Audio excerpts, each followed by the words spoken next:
Hello everyone, स्वागत है आप सभी का मेरे यूट्यूब चैनल पे। तो गाइस, आज की वीडियो में मैं आपको कुछ बहुत इंपॉर्टेंट बताने वाली हूँ एंड मेक श्योर कि आप इस चीज़ को ज़रूर फॉलो करो बिकॉज मुझे पता है कि सेमेस्टर 1 में जो जनवरी 2025 के बच्चे हैं उनका एग्जाम आने वाला है। 5 से 6 दिन में आपका एग्जाम आने वाला है and you must be very much scared, क्योंकि मुझे बहुत सारे मैसेजेस आ रहे हैं आप लोगों के कि दीदी बहुत डर लग रहा है, समझ में नहीं आ रहा एग्जाम कैसे करना है, क्या करना है। तो इसी के लिए मैं आप लोगों के लिए वीडियो लेके आई। ध्यान से सुनना इस चीज़ को।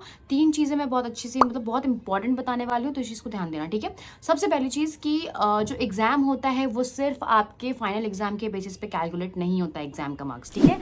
तो आपको 3 चीज़ें करनी होती है। पहला वो लोग बोलते हैं फाइनल एग्जाम जो आपको देना है, जो कि आपका सेमेस्टर एंड एग्जाम होता है, राइट। दूसरी चीज़ वो बोलते हैं असाइनमेंट आपको करना है। असाइनमेंट का भी 30 मार्क्स होता है। तो एग्जाम पैटर्न इज ऑफ 70-30, जहाँ पे 70 मार्क्स का आपका फाइनल सेमेस्टर एग्जाम होता है और 30 मार्क्स का असाइनमेंट होता है, राइट। एंड उसके अलावा वो लोग आपको बोलते हैं कि आपको अपने एलएमएस पे दिस आवर्स एक्टिव रहना है। मतलब आपको अपने एलएमएस पे एक सेमेस्टर में इतने घंटे एक्टिव रहना है, then only we will be considering कि आप पास हुए, ठीक है। वो ध्यान में रखना है ये चीज़ कि आप एक चीज़ बहुत इंपॉर्टेंट है, जो कि आप अगर एलएमएस पे गए होगे, कभी भी विजिट किए होगे, तो आपको दिखा होगा कि हर एक सब्जेक्ट में ना उनके यूनिट्स होते हैं, राइट। यूनिट 1, यूनिट 2, यूनिट 3 अलग अलग टॉपिक्स होते हैं एंड उनके अलग से क्विज होता है। 10 मार्क्स का उनका एक क्विज होता है, राइट।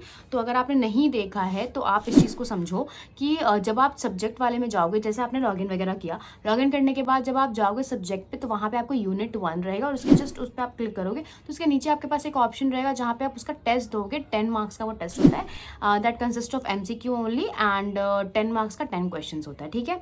तो वो आपको देखना होता है, तो वो देना होता है। तो आपको ये चीज़ इंश्योर करना है कि एग्जाम तो आप दे ही रहे हो अपने 70 मार्क्स का, असाइनमेंट ज़रूर से ज़रूर सबमिट करना।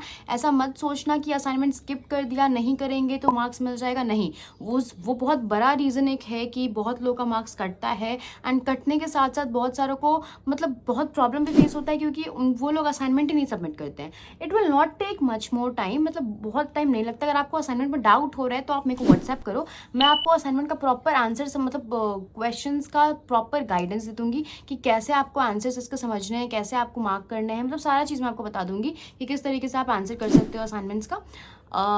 किस तरीके मतलब आपके लिए ज़्यादा बेटर कौन सा रहेगा, क्योंकि बिकॉज आई नो कि आप लोग वर्किंग प्रोफेशनल हो, तो कैसे आपको उस चीज़ में हेल्प करना है वो मेरे को पता है। तीसरी चीज़ ये कि ये चीज़ ज़रूर मत भूलना कि आप यूनिट के साथ जो उनका टेस्ट है वो बिल्कुल देना मत भूलना।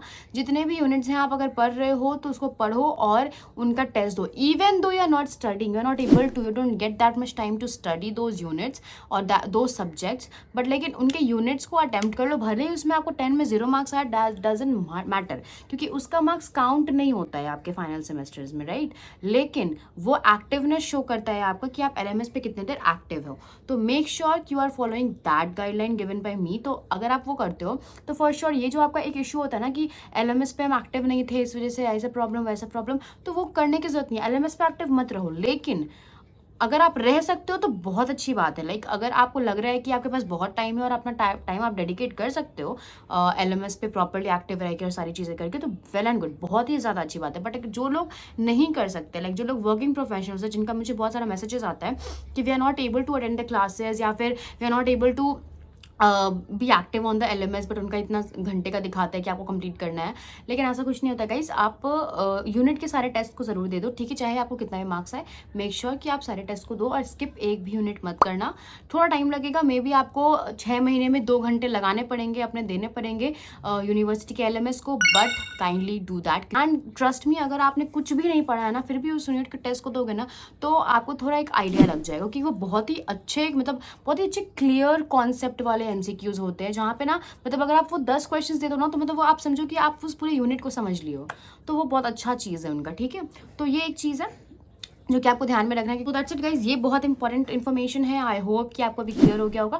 फिर भी अगर आपको कुछ लगता है, कुछ भी डाउट है या कुछ भी इश्यूज आपको हो रहा है एग्जाम के रिलेटेड, लास्ट ईयर एक बच्चा हो गया, मतलब एक बच्चा जो था उसको मतलब एग्जाम ही नहीं दे पा रहा था, तो उसको बहुत ज़्यादा इस चीज़ को लेके प्रॉब्लम हुआ था बेचारा। मतलब 1-1.5 घंटे के बाद मतलब उसके कुछ अपने साइड से टेक्निकल इश्यूज थे, तो वो नहीं दे पा रहा था। उसने मॉक टेस्ट वगैरह कुछ नहीं दिया, तो वैसे करके थोड़ा उसका इशू आ रहा था, तो उस वजह से उसको प्रॉब्लम आ रही थी। तो इस तरह का प्रॉब्लम इस टाइप का आपको ना आए, इस चीज़ को आप इंश्योर करो, ठीक है। और जो भी चीज़ें हैं उसको सही तरीके से कंप्लीट करो, ताकि आपको आगे चल के किसी भी तरीके का एग्जाम के टाइम प्रॉब्लम ना आए, ठीक है। सो दैट्स इट गाइज, मिलते हैं एक नई वीडियो में एक नई टॉपिक के साथ। तब तक के लिए बाय बाय।